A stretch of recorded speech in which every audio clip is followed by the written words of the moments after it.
Kisah nyata seorang kawan lama yang terjebak hubungan cinta dengan sosok jin laki-laki. Cerita ini berjudul Terjerat Hubungan dengan Jin, yang ditulis oleh Om Ras. Yang ingin membacanya langsung bisa di Twitter beliau dan follow akun beliau juga. Kalimantan Selatan, April 2012. Cerita berawal pada sebuah rumah yang malam itu terlihat lumayan banyak orang sedang berkumpul. Seorang wanita berusia 25 tahunan menundukkan kepalanya, matanya merah dan sembab. Di samping wanita itu terlihat juga ada wanita yang jauh lebih muda sedang mengusap-ngusap tangannya, wajahnya nampak lesu. Kalau memang harus begitu jalannya, kami ikhlas menerima keputusan itu, ujar ibunya Risma. Nama wanita yang sedari tadi terus menundukkan kepala. Wajah para tamunya terlihat agak ketus, terutama ibu-ibu yang memakai baju terusan tanpa lengan berwarna merah tua itu. Ia membuang muka seolah jijik melihat keluarga Risma.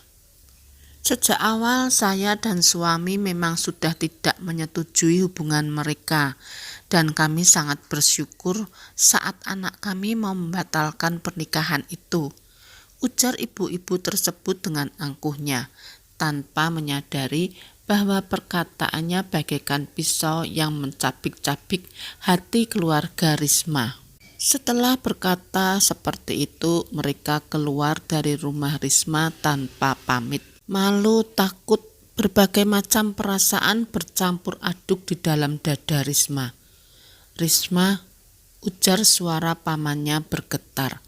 Perempuan itu tak berani sedikit pun menatap pada sang paman yang sudah berdiri di depannya.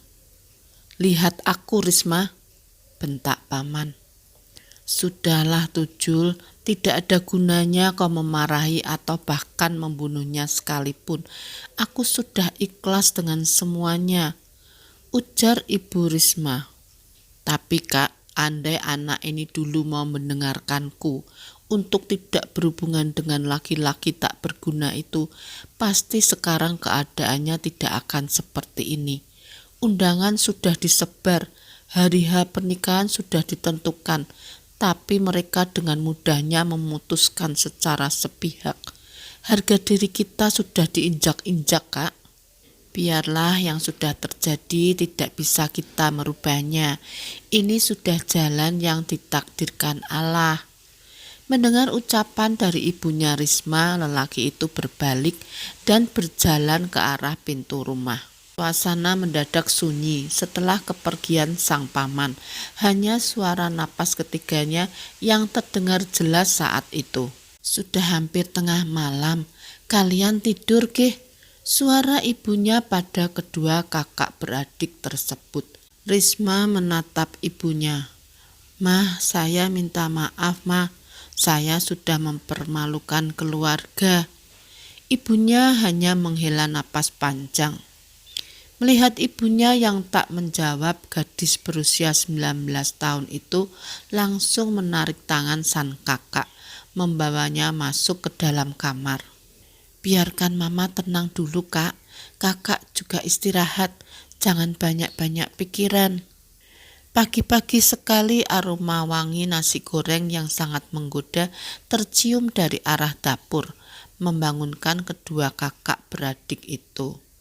Pagi-pagi sekali sudah bikin nasi goreng, Mah, tegur Alia. Wanita parubaya yang masih terlihat sangat cantik itu tersenyum. Mana kakakmu? Tanya ibunya Risma pada Alia, dan gadis itu hanya mengangkat bahu. Dari arah pintu perhelatan antara ruangan dapur dan luar, berdiri Risma yang tengah menatap mereka. Sini Ris, sarapan. Kenapa mama biasa-biasa saja? Apa mama sudah melupakan yang terjadi semalam begitu saja? Batin Risma bertanya-tanya. Kak, panggil Alia. Risma berjalan mendekat, dadanya berdebar-debar takut. Ibunya menyendok nasi dan mengambilkan sepotong telur untuk Risma. Mereka bertiga pun makan tanpa bicara. Suasananya sama seperti biasa. Tak ada ketegangan atau apapun yang bisa membuat suasana canggung saat itu. Sekedar informasi, jadi Risma dan Alia ini hanya tinggal bersama ibunya setelah ayah mereka meninggal pada tahun 2008 lalu. Risma sebelumnya sudah menjalin hubungan, bahkan hampir menikah dengan seorang laki-laki dari keluarga pendatang. Jadi mereka ini kalau tidak salah berasal dari luar pulau. Cuma sudah cukup lama menetap di Kalimantan Selatan ini, dan keluarga mereka juga mempunyai banyak bisnis. Bisa dibilang orang kayalah mereka, tapi tidak dijelaskan alasan mereka tidak menyukai Risma. Padahal di desanya orang tua Risma juga cukup terpandang dan memiliki banyak tanah serta persawahan. Usaha turun-temurun keluarganya pun masih berjalan lancar dan malah semakin sukses hingga saat ini. Ma, maaf ya Ma, ucap Risma hati-hati. Kamu tidak salah Ris, Mama pun tidak menyalahkanmu. Yang Mama harap kamu bisa menjadikan kejadian ini sebagai contoh untuk kedepannya ya. Risma mengangguk meski nada bicara ibunya terdengar lembut dan sangat tulus. Tapi Risma masih merasakan rasa bersalah itu. Karena dirinya sang ibu dibuat malu oleh keluarga mantan tunangannya. Hari-hari berganti, minggu dan bulan pun berlalu. Ma, berkasku yang lulus di PT itu, yang tempat kerja Dini itu Ma. Sang ibu menyipitkan matanya. Daerah mana itu? Kandangan kah? Di Kecamatan Laung Tuhub Ma, Kabupaten Murung Raya, Kalimantan Tengah. Boleh kan Ma aku kerja di sana? Jauh sekali Riz, Mama saja baru dengar nama kecamatan yang mau kau datangi itu.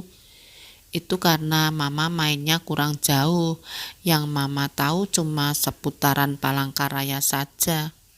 Itu di pedalaman kah Riz? Iya Ma, jaraknya 50 km dari tepian Sungai Barito. Itu pun kata Dini kalau mau naik ke atas, kita harus numpang polpo pengangkut batu bara milik perusahaan Lengton dulu. Ya Allah, susahnya, supirnya laki-laki kan. Ah tidak, Mama tidak izinkan kalau begitu. Rawan orang-orang jahat Riz. Ih Mama, kan tidak semua orang jahat Ma. Mama gak boleh suudzon. Tapi itu jauh Riz, Mama takut kamu kenapa-kenapa. Apalagi itu daerah pedalaman, banyak binatang buas dan makhluk halus. Risma merengut mendengar apa yang dikatakan ibunya. Sia-sia semuanya. Keluhnya seraya berjalan meninggalkan sang ibu. Malam itu Risma masih mengurung diri di dalam kamarnya ketika tiba-tiba pintu diketuk oleh seseorang. Tok, tok, tok. Dengan enggan Risma berjalan ke arah pintu dan membuka kuncinya. Nih Kak, makan dulu, ujar Alia. Terima kasih, tapi aku gak lapar Al. Padahal aku sudah capek-capek masak buat kakak, sungutnya.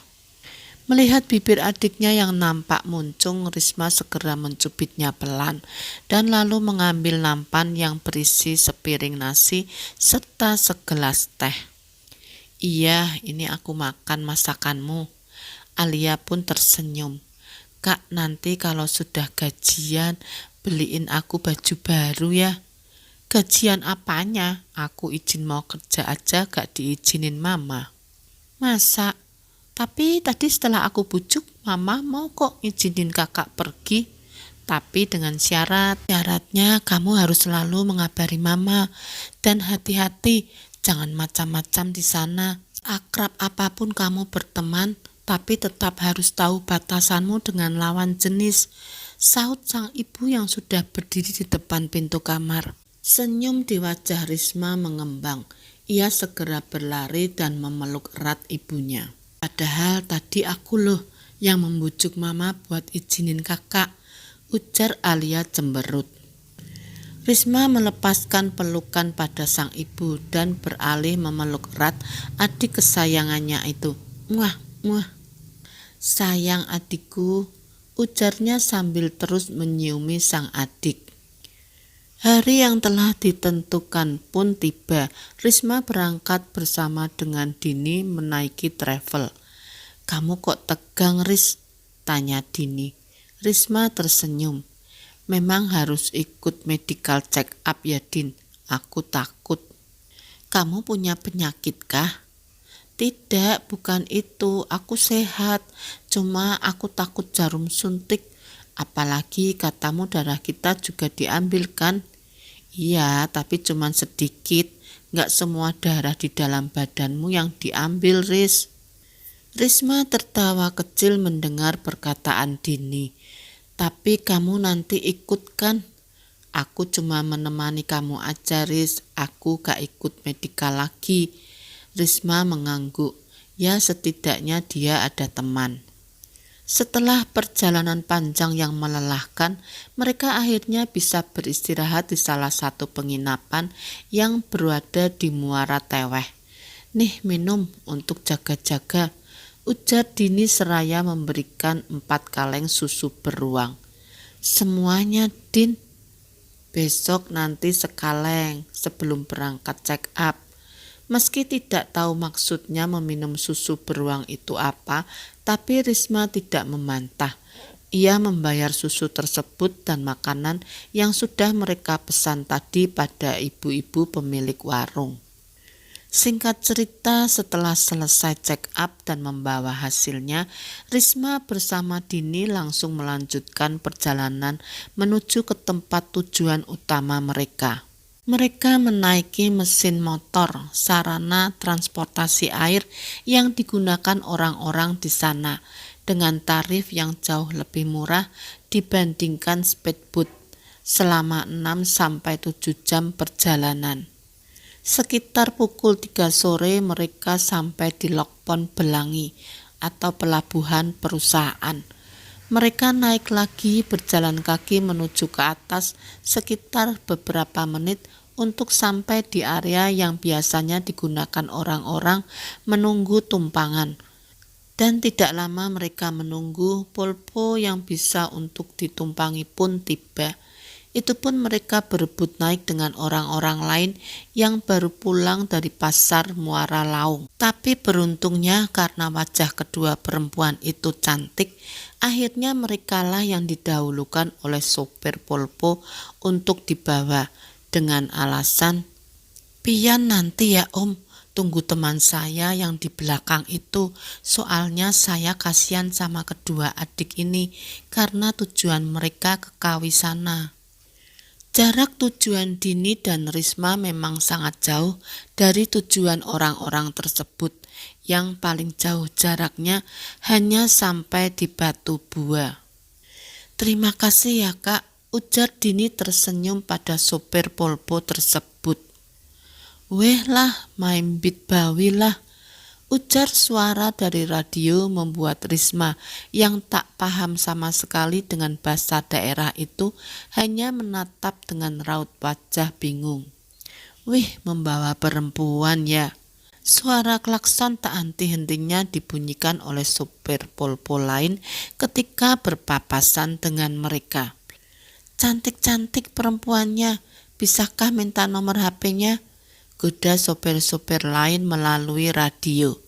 Dini yang memang sudah mengerti dengan bahasa Dayak Bakumpai itu pun cuma tersenyum-senyum.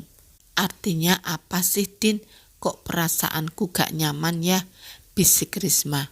Dini yang memang sudah mengerti dengan bahasa Dayak Bakumpai itu pun cuma tersenyum-senyum. "Mereka bercanda, udah bawa santai aja, Riz." Sesekali Risma menggeliat untuk menghilangkan rasa penat di punggungnya.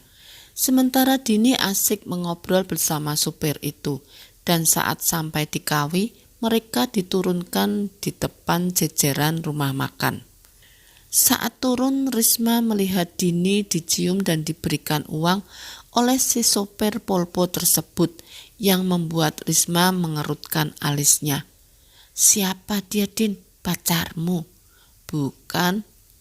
Risma menggeleng, ia menepis pikiran buruknya tentang Dini dan kemudian berjalan menuju ke arah mes. Sesampainya di mes, saat pintu kamar dibuka, ruangan itu mengeluarkan bau tidak sedap, seperti pesing yang bercampur dengan kotoran hewan. "Ya Tuhan, baunya, padahal gak sampai 2 minggu aku tinggal, sudah bau dan berdebu begini," keluh Dini. "Ya sudah Din, biar aku yang bersihkan. Pel lantai dan sapunya ada kan?" "Ada Riz." "Aduh, maaf ya Riz, jadi kamu yang bersihkan." "Iya, gak apa-apa." Risma menyapu dan mengepel lantai dengan mewangi sasetan yang dia peroleh sebagai pengganti uang kembaliannya di warung semalam. Ia melakukannya tanpa mengeluh, meski tubuhnya saat itu juga sedang capek-capeknya. Setelah selesai, Risma pun mandi. Di kamar mandi berukuran kecil tersebut, Risma mulai mengguyur tubuhnya dengan air. Namun saat ia mulai menyabun wajahnya, Risma merasa seperti ada seseorang yang tengah memperhatikannya dari sudut kamar mandi. Ia membuka matanya, takut kalau ada orang yang tengah mengintipnya, tapi tidak ada siapa-siapa di sana. Risma bergegas menyelesaikan mandinya, dan setelah mengenakan sarung, ia pun kembali ke dalam kamar mes. Hawanya mendadak dingin, sangat-sangat dingin. Risma mengenakan jaket dan celana panjang, lalu segera tidur di tempat tidur bagian atas. Tempat tidur tersebut bertingkat. Entah pukul berapa itu ketika ia merasa seperti ada sebuah tangan yang membelai lembut kepalanya. Risma terbangun dan tak mendapati siapapun di dekatnya. Mungkin hanya mimpi, batinnya. Risma kembali memejamkan mata dan ia terbangun ketika Dini sudah bersiap-siap berangkat kerja. "Ayo bangun Ris, biar aku temani kau ke kantor. Sebelumnya sudah kuhubungi Pak Bambang. Katanya disuruh langsung saja ke kantor." Di perjalanan menuju kantor, Risma bertemu banyak sekali karyawan di sana. Mereka semua terlihat ramah dan penuh senyum pada Risma, membuatnya merasa senang dan berharap bisa secepatnya bergabung bersama mereka.